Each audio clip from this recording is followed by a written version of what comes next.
The rules of engagement are being rewritten daily. Washington has just submitted a strictly modified proposal to Tehran demanding unconditional concessions regarding uranium enrichment and the unfreezing of Iranian assets. Tehran's response was a stark warning that any foreign military vessel interfering in the Strait of Hormuz will be treated as a hostile target. Furthermore, President Donald Trump's recent summit with Chinese President Xi Jinping has sent shockwaves through the international establishment. The attempt to leverage the Iranian crisis against Beijing appears to have exposed the limits of American hegemony, highlighting a profound disconnect between U.S. strategic interest and its unwavering allegiance to Israeli regional objectives.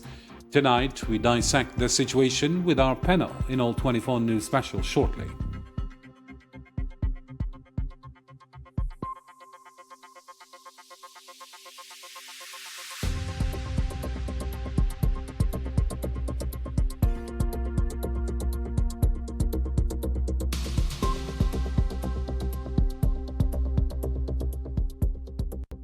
Hello there, ladies and gentlemen, and welcome to this special coverage with me, Karim Fazakri. And let's bring in our guest to unpack this rapid and complex developments. I am joined by a distinguished panel of experts. First, I have Khalil Jashan, Executive Director of the Arab Center. He joins us from Washington, D.C. Hello there, sir, and thank you for agreeing to be with us. Thank you. Good to be with you and with your distinguished panel. Thank you. And we're also honored to have Dr. Ali Akbar Daraini from the Center for Strategic Studies. He joins us from Tehran. Hello there, sir, and thank you for being with us. Thanks for having me. It's my pleasure. The pleasure is all ours. And we also have Dr. Shafiq Usman, a geopolitics analyst and publisher at Sorbonne University. He joins us from the Mauritius, but he's also a Canadian citizen. Hello, sir, and thank you for agreeing to be with us. Hello. Thank you very much for inviting me. Thank you. Let me start the debate with you, Mr. Khalil Jashan. President Donald Trump has introduced strict new modifications to the proposed ceasefire agreement. So given the loud opposition from the American establishment, isn't this new proposal less about achieving peace and more about sabotaging the Pakistani-mediated truce to appease pro-Israel hardliners in D.C., according to some analysts?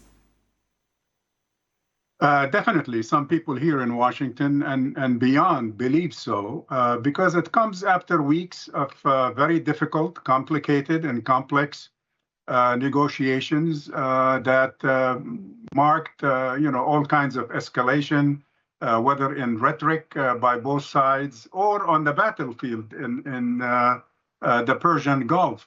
So the whole world is still waiting, essentially, for Mr. Trump to approve what he told us last week, that a proposal has been received and it looks good, and that he is tempted to approve it. Yet now, after that meeting in the Situation Room at the White House last Friday, we seem to witness hesitation on the part of the president. We are told that he has sent some demands for some language, if you will, amendments or changes regarding some of the key elements that have been negotiated, which is kind of strange.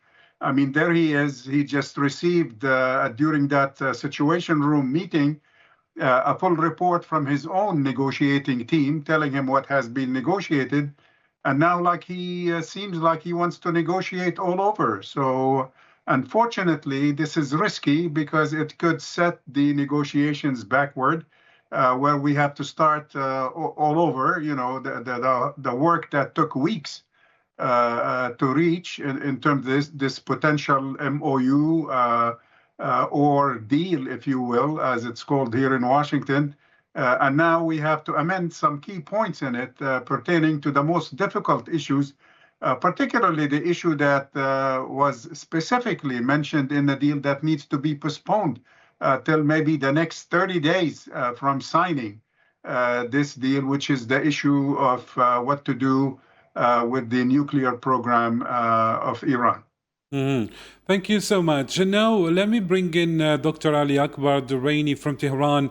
Mr. Duraini, if we come to look at the perhaps modifications in this new proposal, we see that Tehran is not able or not, it's not even a question actually to negotiate sovereignty or Iranian sovereignty. So is this Tehran establishing a new deterrence equation, especially when we see the latest downing of U.S. drone over Iranian territorial waters? Iran's military is concentrating on preparing surprises because on the ground there is no sign that the Americans are de-escalating. On the contrary, the Americans are escalating tensions. So while Iran has kept the door of diplomacy open, it remains focused on making sure that it's the new protocols at the Strait of Hormuz is established and institutionalized. It's no surprise that the United States is changing its position. A few days back, Trump said a deal has been largely negotiated and finalized. But suddenly, Trump walked back from the agreement. Why? Because he talked on the phone with Netanyahu, and whenever he talks to ultra-Zionists within his administration, he changes his position. The Americans wanted all issues to be discussed in one package. Iran said no. Iran has zero trust in the US, so the format of the talks has to be done in two stages at least. First, there is a need for confidence-building measures before Iran agrees to entering into any negotiations. There is no negotiations at this point. What has been mediated by Pakistan is exchange of messages, and the confidence-building measures must include releasing at least part of Iran's frozen assets and a guarantee that the war is going to end on all fronts, including Lebanon. But the Americans have walked back from this deal, and that's why there is no deal. If the Americans cannot tame Israel, even before the deal comes into effect, it is absolutely useless for Iran to sign any deal with the United States. Perfect. And amidst this back and forth struggle and negotiations, Dr. Shafiq Osman, we noticed that Western media is consistently portraying Iran as if it was the one that aggressed or is the aggressor. Yet it is the US dictating terms thousands of miles from its own borders. So looking at the international law, according to you, how is the Global South reacting to this glaring double standard? And is the West definitively losing the PR war on international legitimacy? I think this the South, as you said, has realized that there is not only double standard, as you said, but also it's clear that for the South, because that the aggressor, I mean, the one who started everything, the aggression was the United States, and definitely not Iran. So, and in the South, as we are saying, the South has realized that not only Iran has very well resisted, and I would say has psychologically at least won this first round, if I may express myself in this way. So there is, I wouldn't say the systematic portraying of Iran being an aggressor in the West, because it depends also where are you in the West. But I would say the press in the United States or North America. There is also the stand of the press in Europe and also in certain other parts of the world, like Australia or New Zealand. But generally speaking, I would say that people, with the help of social media, actually, people in the South have realized that things are completely different. You know, I come also from Uganda, and I can see that people, not only in let's say in the Indian Ocean, where I am presently in Mauritius, but also in Eastern Africa, have realized that things are not like what you say, what you describe as the Western press is saying, and that's that's a very change. I mean, a big change, I would say, from what has been portrayed in the press in the last 10, 15, or even 30 years ago. And today, with the help of social media, people have access to many other media outlets, and they, of course, have their own opinion and different views and perspectives from what the major media outlets in the West can say or can voice out. Perfect. Now, let's hark back to the Trump-Xi summit and the global chessboard in general. And here I go back to you, Mr. Khalil Jashan. So if we look at the recent Trump-Xi Jinping summit, did Washington fail to leverage the Iranian crisis against Beijing? I mean, the domestic pushback is deafening, meaning is the realization settling in among U.S. elites that Washington is exhausting its geopolitical capital for Israel's interest, fighting a lost war instead of focusing on its own rivalry, for example, with China? Frankly, I'm not sure what intentions President Trump had before he left Washington to Beijing, whether he indeed wanted to leverage the conflict with Iran in terms of impacting his long list of demand from China. I have a feeling by the time he ended up reaching Beijing and beginning his meetings there, he realized that his priorities are more on the side of the U.S. agenda with regards to the bilateral relationship with China, rather than the issue of Iran per se, by introducing it in the middle of sensitive negotiations. Number two, he did not get any sense of receptivity from the Chinese. They have their own understanding. They have not been aggressively involved in Middle Eastern affairs over the years, although their involvement has increased a bit over, I would say, gradually over the past 10 years. But China, generally speaking, the Chinese have been very careful in terms of how to tread lightly with regards to issues and resisting being dragged into different Middle East conflicts, as long as their interests are being served. In this case, they do have certain interests with Iran, definitely, in terms of their dependence on trade, particularly oil and gas and what have you, from different Persian Gulf and Arab Gulf countries. And as long as that is secured, the issue did not become, I would say, a decisive issue in the talks that took place in Beijing.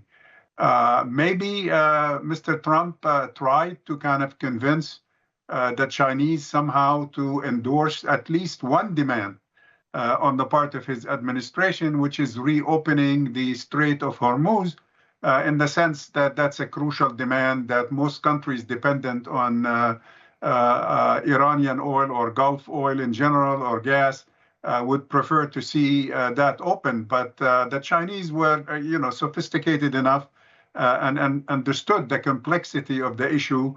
It was difficult for the American side to drag him into becoming just like an endorser, if you will, of Trump administration objectives in the Gulf. Mm-hmm. Perfect. Now, Mr. Durrani, as we were just discussing, would you think that Trump, by actively trying to wed China away from Iran during his visit to Beijing, wouldn't this actually put Tehran in a confident position? How would you see it? Is Tehran confident in its Eastern alliances? Are we witnessing the definitive end of American unipolarity in the region? How would you read this? Trump was hoping to meet Xi Jinping in Beijing from a position of strength. But he met the Chinese leader from a position of weakness because he failed to reopen the Strait of Hormuz by force. He made several attempts and he failed. The Chinese do understand the complexity of the issue. Based on my information, the Chinese want reopening the Strait of Hormuz. Iran wants the same. Iran benefits from reopening the Strait of Hormuz. The Strait of Hormuz is closed, selectively closed because of the US naval terrorism, US naval blockade. And Iran was smart enough to allow Chinese ships passing through the Strait of Hormuz. And actually, Iran reversed the pressure. And the pressure is now on the Americans to lift their naval blockade, not on Iran. Iran allowed unconditional transit through the Strait of Hormuz for decades, but it was bombed. The Strait of Hormuz was used to wage a war of aggression against Iran. And reopening the Strait of Hormuz doesn't mean that there will not be any mechanism or new protocols. Iran has established new protocols to make sure that ships passing through the Strait of Hormuz will not be used to provide equipment, weapons, and communications equipment to US military bases that have been used to wage a war of aggression against Iran. Only 168 school children and teachers were murdered on the first day of the war. So never, ever again, Iran cannot allow unconditional transit through the Strait of Hormuz. So Iran is not going to give up this. The war has changed everything, and the Chinese understand this very well. Iran is in close consultations with China. Iran and China support a multipolar system in the world and are totally opposed to US actions that are a gross violation of international law. So at the end of the day, the Chinese support reopening the Strait of Hormuz, and they are not opposed to new mechanisms to make sure that the strait will not be used to wage a war of aggression against Iran. Everybody knows now, even Arab states privately, some of them privately admit that US military bases are magnets for war and instability. Those military bases are not to protect Arab states. They are to protect Israel. And Arab states now see that by allowing the US to use those military bases, they have been harmed, and these bases are not to protect them. Perfect. Now let me get back to Dr. Osman. Dr. Osman, in line with that thought, China and the broader global South, including Russia, are watching Washington's attempts to financially and politically isolate Iran, something that the West has tried to do with Russia during the invasion of Ukraine. Now, does this aggressive posture actually accelerate de-dollarization and push the Global South further into Beijing's and Russia's economic orbit? I mean, just after the Chinese summit, I mean, Trump-Xi Jinping summit, there was a Xi Jinping-Putin summit, and in which they agreed to deal with trade and many other exchanges using local currency. How would you read this? Yeah, I mean, sometime now, people have realized that we cannot go where the world was going, let's say 15 or 20 years ago. Political leaders, I mean, heads of states in the South, in the global South, have realized that they must unite themselves and they must propose, have alternatives, okay, to the dominance of the West and not only of the United States, but also of Europe. So this is where you would remember some time now, the BRICS have been created and so much alliances among the global South. So following what has happened a few weeks ago or a few months ago, so we can see that people, the business leaders, but also most importantly, the political leaders have realized that we cannot go in a way where only one superpower would dictate to the others. So there are many countries in the global South that are uniting themselves, that are getting closer to countries like, of course, China, but not only China, to Russia, even to India to some extent, etc. And they are trying to have alternative routes and alternative avenues, I would say. And this is very, very good. But at the same time, as we've seen, let's say in Venezuela, in South America, where the United States is also taking, in the case of Venezuela, a country by force. So there must be a greater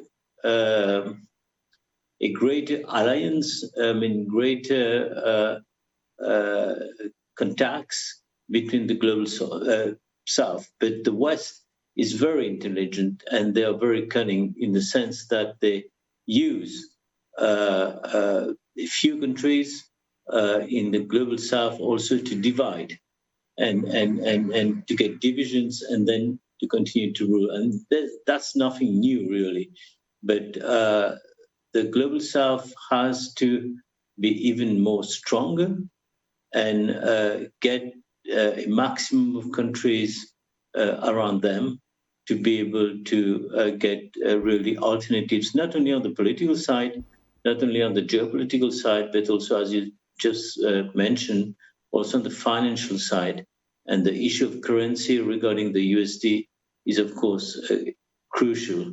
But the world is heading towards alternatives to the USD with crypto, with other modes of payments. And we can see that China is kind of leading in this way. But people also have realized in the global South that any move from the superpowers, the Western superpowers, their interest is mainly focused on the financial and economical gains that they want.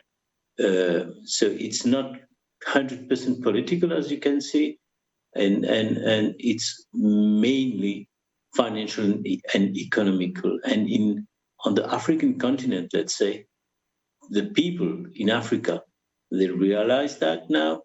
They have seen that things are no more what was there some 10, 15 or 20 years ago. I'll just give a quick example of Western Africa, of the Sahel countries. And this is why some countries like France, for instance, is moving from West Africa to East Africa. We've seen the France-Africa summit in Nairobi recently in Kenya. So, but the global South has definitely strengthen itself so as to propose alternatives, credible alternatives. And I'm very sad. I'm taking this opportunity to say that I'm very sad what has happened to Venezuela, because Venezuela was part of it. But this is an example where the global South should reinforce itself. Mm-hmm. Reinforce itself amidst a very difficult economic or global economic recession. And here, this leads me to you, Mr. Jashan.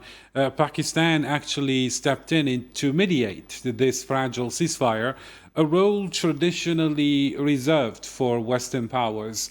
Now, if this mediation collapses due to U.S. stubbornness, energy markets will spiral. And hence my question, why is Washington willing to risk a global recession and the anger of its European allies just to maintain an outdated, aggressive posture? How would you read this? I think it's essentially this administration has embarked in a major policy initiative with regards to the late February attack on Iran, assuming that it's going to be an easy war and a not so costly war.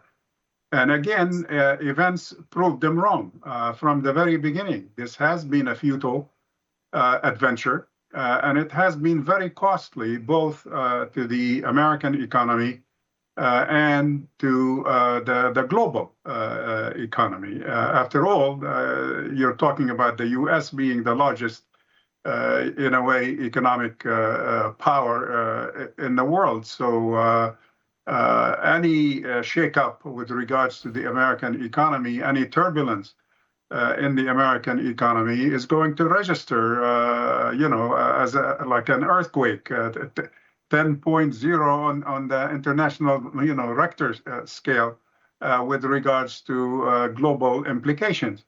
So that's what has happened. Trump has a very short attention span. He is not your typical American president. His administration is not your typical American administration in many ways. There is a sense of continuity in American approach to things, but I would say that this administration, particularly since the beginning of the second term, of Mr. Trump has violated a lot of conventional wisdom, if you will, that we have seen for decades with regards to U.S. foreign policy and to the definition of U.S. national interests around the world. But essentially, the predicament that this administration is facing and that this nation is facing today is a result of this ill-conceived notion that this war will be very quick. And I know where they inherited that. This has been always the theory advanced by Mr. Netanyahu, who apparently had access to the president and managed to convince Mr. Trump that this will be a quick war and the regime will collapse in Iran. The Iranian people will rebel against the regime and it will be over within weeks. And here we are. The war is proving to be much more formidable a challenge to this administration and to its allies in the region. And even though people keep talking about, 25 to $35 billion cost to the American economy, I have a feeling the real cost of this war, when you add everything up, both in terms of to Israel and to the U.S. and the damage done to allies in the region, it's already exceeded probably $200 billion. So we are heading toward the same result as in Iraq, essentially a $1 trillion war, unnecessary, which Mr. Trump realized when he campaigned for office, and he campaigned against that type of war. Yet he took and led the country into a similar war at this time. And that's why he's stuck. He wants to get out. He wants to have his cake and eat it too.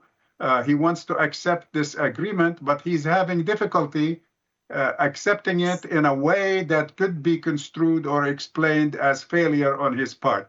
that he did not achieve his objectives with regards to the 3 or 4 major declared objectives at the beginning of the war. So in other words, he is confused in terms of answering the question, why did you start this war? Why did you cancel the agreement that the Obama administration reached with Iran? And you accuse that administration of being weak. And now you're negotiating an agreement on similar terms. And that's why he's asking for these amendments today. Perfect. So he is in a pickle, technically a big trouble, and looking for a strategic exit. Dr. Ali Akbar, Iran insists on the full management of the Strait of Hormuz with talks of levying taxes on foreign vessels. Now, amidst all this development, is this the ultimate sovereign trump card that makes any U.S. military escalation some kind of a suicidal move for the global economy? Yes, if Trump is confident that he can achieve his strategic and political goals by restarting the war, he will not wait for a second to do so. He has serious doubts about restarting the war. Is it because he's a peace-loving president? No, he is a narcissist murderer. He has proved that. So why he is hesitant? It is because of the immense damages Iran inflicted on US military bases during the 40-day war, and the fact that if he restarts the war this time, Iran has prepared many surprises. Iran knows how to respond and increase the costs. If he restarts the war, the world economy will be brought to its knees, and the costs of war will be beyond US tolerance in a year that the US is going to hold midterm elections, with oil prices selling nearly $5 per gallon. So Iran has tied the war to US domestic politics and to the world economy to increase the costs for the United States to restart the war. But the problem is that Israel and the Israeli lobby in the United States are pushing Trump to resume the war again. And he is under pressure from warmongers to restart the war, while he has hesitations about the costs and the consequences, because he knows that there will be massive consequences if he does it. He bought the Israeli narrative that if he starts the war, he will be able to finish the war and declare victory in 2 or 3 days, when he started the war on February 28th. But it failed. The US failed. The US did not achieve his goals. On the contrary, Iranians rallied around the national flag, and Iran resisted against this aggression, and Americans failed to achieve their strategic goals. They wanted Iran's unconditional capitulation. It didn't happen. They wanted to destroy Iran's missile industry, Iran's drones, Iran's military. It has not happened. Iran was able to respond more forcefully until the last minute of the war before the ceasefire. And now Iran is responding forcefully to violations of the ceasefire by the United States. At the end of the day, the whole issue is not about Iran's nuclear program. Iran's nuclear program has never been the real issue. The real issue is about a regional order, a security regional order. The Americans have been pushing to install and impose an Israeli-led security regional order. Under this order, no state should be powerful in the Middle East to challenge Israel. No state in the Middle East should be should be more powerful than Israel. But Iran is pursuing its own favored regional order, and controlling the Strait of Hormuz is part and parcel of this regional order. Under the Iranian order, there is no place for US military bases in West Asia. US military bases are magnets for war, and Iran will not allow the US to rebuild those bases. And Iran has also warned its Arab neighbors that they cannot be a platform for military aggression against Iran, so Iran will not allow that to happen. This is actually, the war is over two different regional security orders. Mm-hmm. Perfect. Thank you for that, or for those insights. Now, let me bring Dr. Shafiq Osman to the discussion. Some regional allies in the Gulf are trying to bypass the crisis of the Strait of Hormuz. For example, the UAE's bypass pipeline is reportedly 60% complete, aiming to neutralize the Strait of Hormuz. So the question is, can infrastructure truly bypass geography, or is this just a naive Western-backed economic mandate that fails to address the root geopolitical realities? How would you read it? Well, I mean, every state or nation that feels to be threatened because of a particular problem. Now we are talking at the moment of Strait of Hormuz. So they will try, of course, to find alternatives to that. I mean, that's very classical. That's a very classical primary reaction, I would say.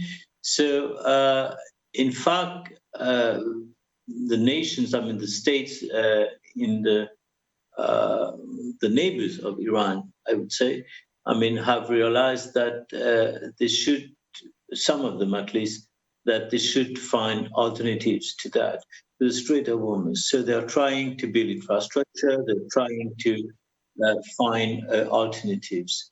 I mean, I'm not a specialist of this particular issue, but I would tend to say that this kind of infrastructure, of investment takes time, and it will have to be tested. And this is very important. But having said that, when you say, I mean, the UK, I mean, the US, namely the UK, taking strong position in imposing things with regard to the Strait of Hormuz, I mean, that's definitely a reaction, a typical reaction of people, of leaders, of Western leaders who want to get the grip on it. And it's very kind of it's very, you know, it reminds me of the colonial times. And this is nothing new also. But now they have realized that they cannot do things maybe by diplomacy. They want to go by force. But regarding your specific question, I mean, it will take some time for us to see really what would be the alternatives. You just talked about the UAE, and we'll see what happens really. But Iran knows that the Strait of Hormuz is definitely what we call in geopolitics, and I can see it here on the screen. I mean, it's really a choke point, and that this is where the winning factor is. So we'll see. We'll see how it goes, but definitely it will take time, and it will have, you know, everything that comes new will have to go by the test of time. Mm-hmm. It's not like launching something, etc. The test of time may take months. It may take years also. Absolutely. So we don't know really, but let's see. Absolutely. And now, amidst all this, complex entanglement, there is another chaos happening at a parallel position. And here, Mr. Khalil Jashan, if we come to look at what is happening in the Middle East, for example, the Zionist aggression against Lebanon and the continuation of occupation expansion in Gaza, in the West Bank, we see a reaction, for example, from Egypt regarding Israel's recent actions in Lebanon, calling it a blatant violation of sovereignty, and nobody's talking about it. So is the US blindly backing Israel into triggering a multi-front, endless regional war that alienates even its traditional Arab partners? Yeah, let me make a quick comment first with regards to your previous question, the issue of the alternatives, which is a very important, I think, issue in terms of overcoming the implications of the current crisis, particularly in terms of the economic or financial part of it. And several countries in the region do have some basic alternatives already built in or started, and they seem to be pursuing that under duress right now because of the pressure of the current crisis. But I fully agree with Dr. Shafiq with regards to the fact that, number one, these alternatives are all very time consuming. Number two, they are very costly. So I'm not sure that even if they are completed, and whenever they are completed, whether they will still make the product for which they are being built affordable worldwide. Number three, when we say time consuming, we're talking about, at least experts tell us, between 5 to 15 years, and in some cases even more, because this is not just one project. They're talking about so many different projects. And last point I'd like to make is that this might work for oil, but is not going to work for liquefied gas, which is as affected by this crisis as oil is. So it's important, I think, to keep that in mind when one looks at alternative. With regards to the region, definitely this war has not helped the stability of the region.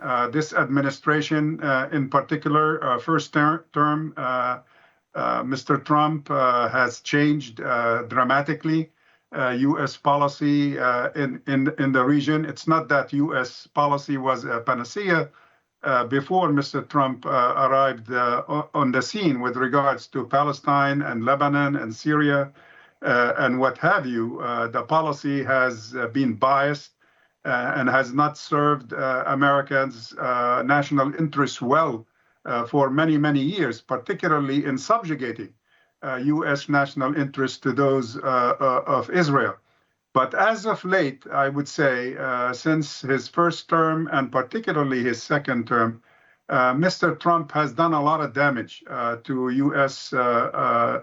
Security interests, national security interests in the region with regards to his bias to Israel. And he doesn't seem to learn that with friends like Mr. Netanyahu, the U.S. doesn't need enemies in the region. I think the position taken with regards to Gaza, the support for genocide in Gaza, that has never been entertained by previous administrations, whether Republican or Democrat alike. The same thing with regards to the West Bank, giving up on the two-state solution, which is, again, we can debate whether that's useful or not. Personally, I think it was still born to start with, but I think the fact that the U.S. no longer advocates that today has made U.S. policy in the region totally useless and is embarrassing its allies in the region that have based accordingly their own policies in support of that. Lebanon has been a disaster. Here we are mediating.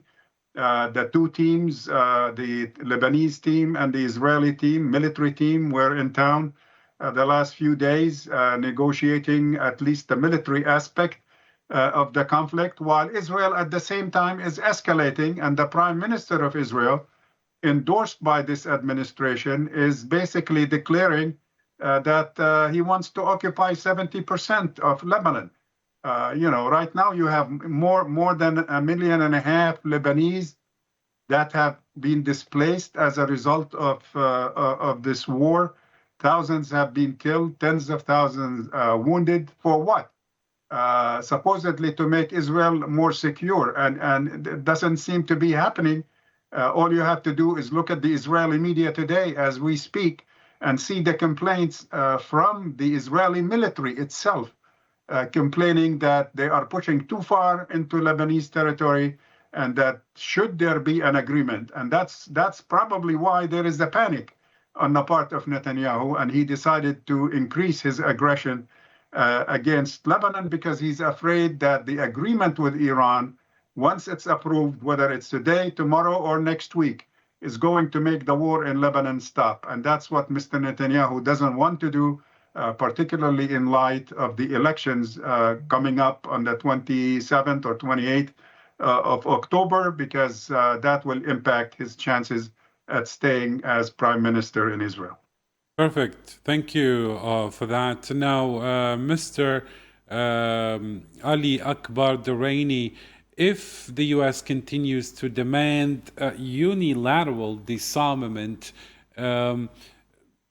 similar to the vulnerable states of Syria, Iraq, or Libya, won't Tehran simply look at North Korea and conclude that perhaps maximum military deterrence is its only guarantee of survival against Western intervention? Iran has potent cards in its hands. One is the Strait of Hormuz, and the other is its missiles and drones and its geography. Iran also possesses its stockpile of enriched uranium, and it's not going to give it up. Trump has shown that he is not bound by any international treaty or by international law. There is no limits to his warmongering. So Iran, at the end of the day, possesses its own deterrence power and looks at its stockpile of enriched uranium as one more element. Iran was complying with the JCPOA and was enriching uranium at 3.6%. Why Iran increased the level of enrichment? It was because the US unilaterally pulled out of the nuclear agreement, and Iran had to react to US pulling out from the deal. Mm-hmm. Amazing. Personally, as an expert on deterrence, personally, I have supported Iran developing a nuclear weapon because there is absolutely no respect for human life when you are dealing with murderers like Netanyahu and Trump. But Iran's policy has not been to develop a nuclear weapon.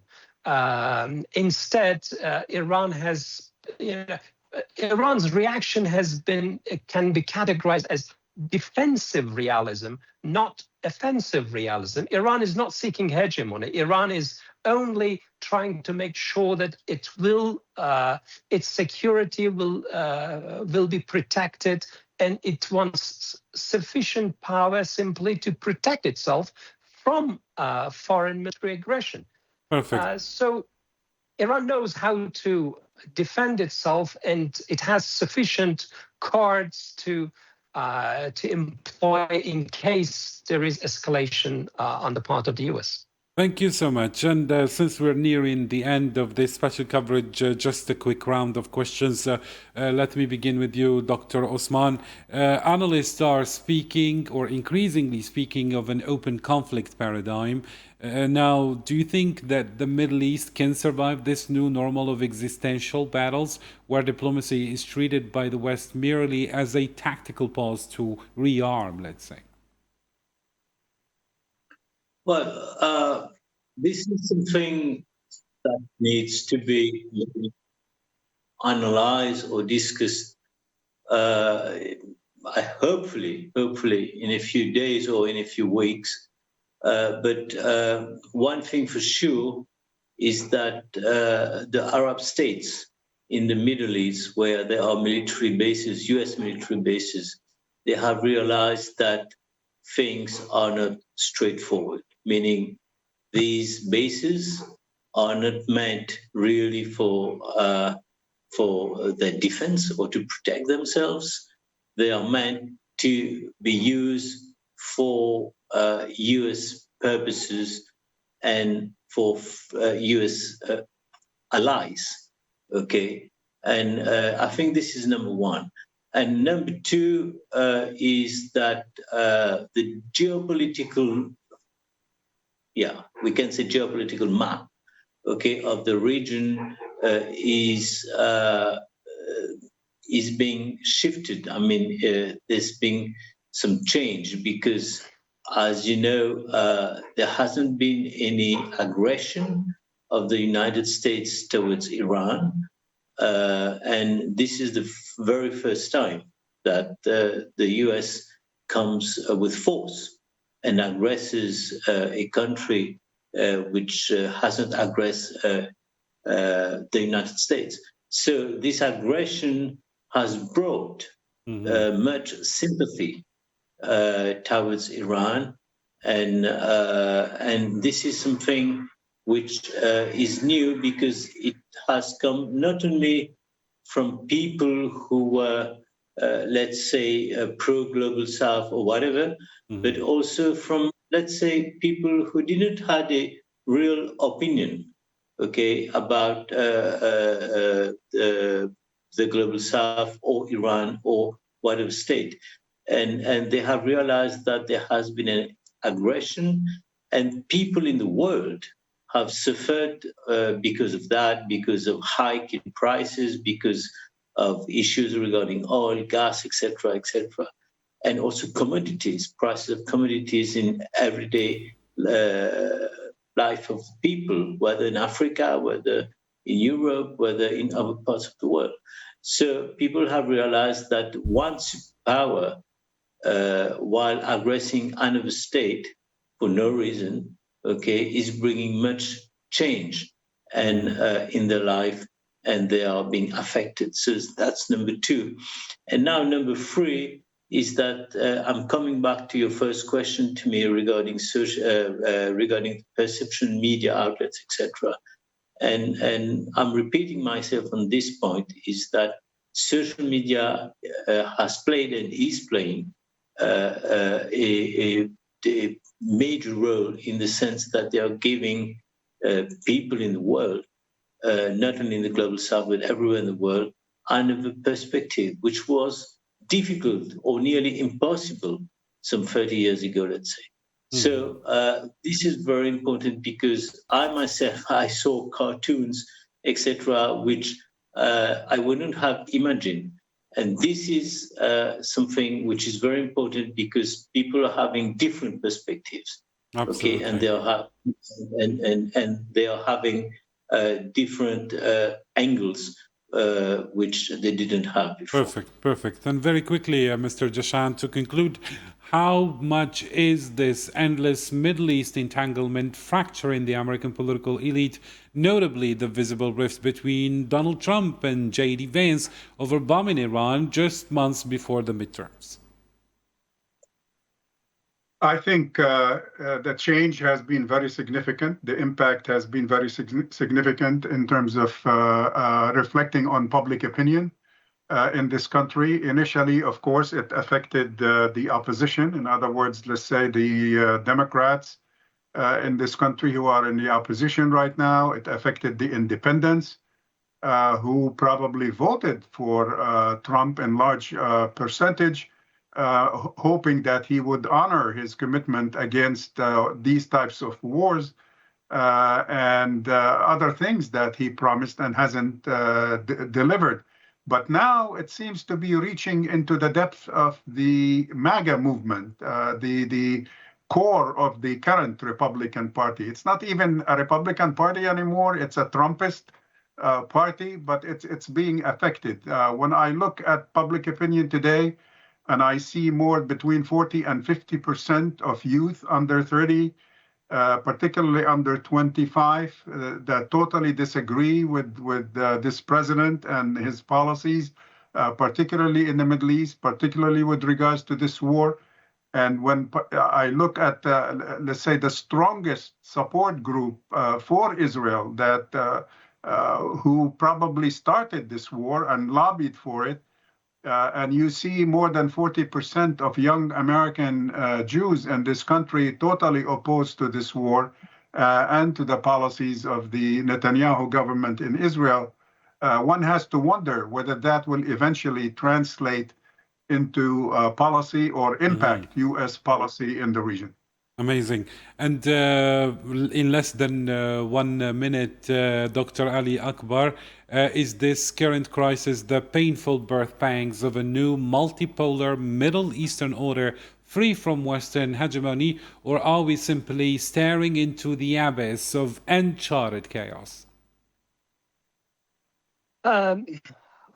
Likely, there is going to be escalation of tensions in the immediate future, but in the long term, I suppose a multipolar system will prevail and will also affect the Middle East. The United States has lost its standing in the eyes of even its Arab allies. Iran is offering to its Arab neighbors that the best policy for all of them, Iran, Iraq, and the southern Arab states, is for collective security. You cannot buy security from abroad. So security of the region has to be protected by the countries of this region.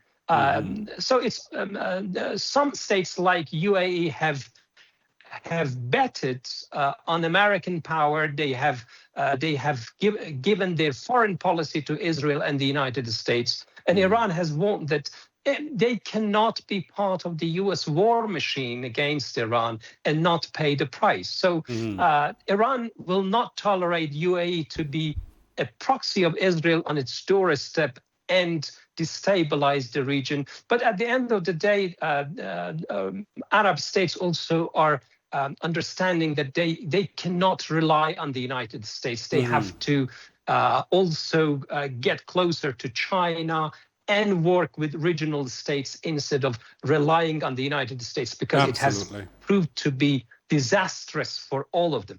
And of course, the crisis also highlighted the hypocrisy of a rules-based order that only applies when convenient for the West. And here, Dr. Shafiq Osman, I ask you to comment very quickly, as we don't have the time. Yes, of course. And this is something which is coming to a stage where there will be definitely a new world order. We don't know when exactly, but this is it's a process, and so we'll have to wait. As I've said a few minutes ago, so some time to see that. I mean, because this is something which is done in the medium and long term, and but definitely this aggression of the US in towards Iran has proved that there will be change. That's definite. Perfect. Well, we have to leave it there. Unfortunately, we run out of time. I would like to thank all my guests, Dr. Khalil Jashan, Dr. Ali Akbar Daraini, and Dr. Shafiq Osman, for all their profound insights. And as you heard, ladies and gentlemen, the era of unilateral dictates in the Middle East appears to be drawing to a turbulent close. As we have discussed tonight, the fragile ceasefire brokered by Pakistan, the uncompromising stance of Tehran over its sovereignty, and the shifting alliances highlighted by the Trump-Xi summit all point to a world rapidly moving away from Washington's orbit.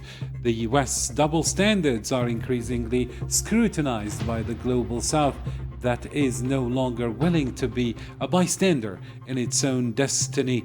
Whether this leads to a sustainable multipolar regional order or plunges the global energy markets into unprecedented chaos depends entirely on whether the language of diplomacy can finally overcome the exhausted language of military force. Well, thank you for tuning in to our channel and watching this special coverage. Until next time, have a good one.